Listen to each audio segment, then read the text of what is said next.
Հավատքի բանկի գրքույկը Չարլզ Սպերջեն Օր հունվարի 7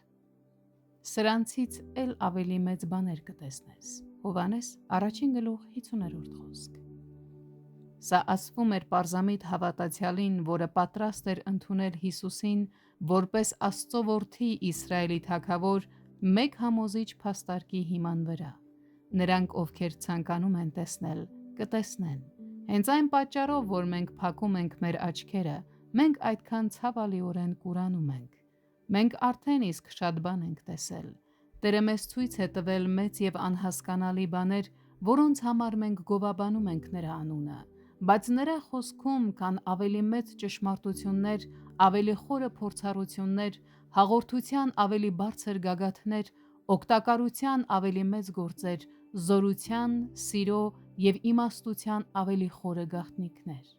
Մնում է տեսնել, թե արդյոք մենք պատրաստ ենք հավատալ մեր Տիրոջը։ Կեղծ ուսմունքներ հորինելու ունակությունը վնասակար բան է,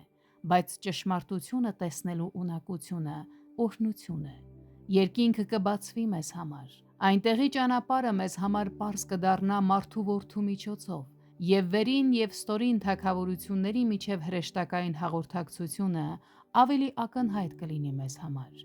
Եկեք մեր աչքերը բաց պահենք հոգևորի հանդեպ և ակնկալենք տեսնել ավելի ու ավելի մեծ բաներ։ Եկեք հավատանք, որ մեր ընթացքը չի թուլանա ու չի մարի դատարկության մեջ, այլ որ մենք մշտապես կլինենք աճման ընթացքում, տեսնելով ավելի մեծ ու ավելի գերագույն բաներ, մինչև տեսնենք ինքը մեծ Աստծուն և այլևս երբեք չկորցնենք Նրան տեսնելու կարողությունը։